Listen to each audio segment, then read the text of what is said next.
మరి నేను కట్ట ఎక్కలేను దిగలేను.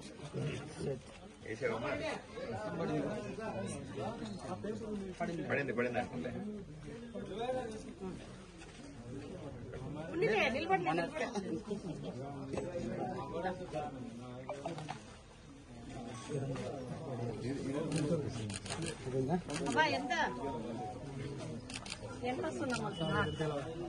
అమ్మకి తెలిసిపోయింది. ఇంతకుముందు ప్రభుత్వంలో ఎంత వస్తుండే?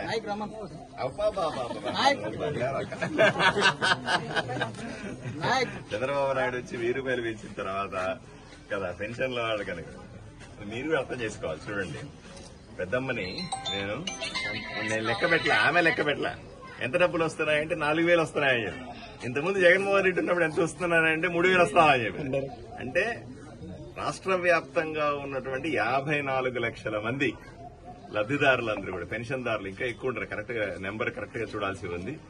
అంతమంది కూడా ఈ రోజు ఎంత సంతోషంగా ఉన్నారు చూడండి. పెద్ద మొహంలో చూడండి ఎంత ఆనందం ఉందో. 4000 రూపాయలు 1వ తారీఖుకే టెన్షన్గా ఇంటికి వచ్చి ఎమ్మెల్యే ఇస్తున్నాడంటే ఇంతమించి ఆనందం పెద్దవాళ్ళకి ఏముంటది. అందువల్ల చంద్రబాబు నాయుడు గారి నాయకత్వంలో, పవన్ కళ్యాణ్ గారి నాయకత్వంలో, నరేంద్ర మోదీ గారి ఆశీస్సులతో ఈరోజు ఆంధ్రప్రదేశ్ లో సంక్షేమం 3 పువ్వులు 6 కాయలుగా వెలుగుతా ఉంది. ఈ విషయాన్ని ప్రజలు చెప్తా ఉన్నారు. ప్రజలు సంతోషంగా, వీళ్ల మొహంలో ఆనందం చూడ మించి మనం పొందేదే ఉంటది. కాబట్టి ఇది చాలా మంచి రోజు, మంచి ప్రభుత్వం. ఇది చాలా చాలా మంచి ప్రభుత్వం. నరేంద్ర మోడీ గారి నాయకత్వం, నారా చంద్రబాబు నాయుడు గారి నాయకత్వం, కళ్యాణ్ గారి నాయకత్వం.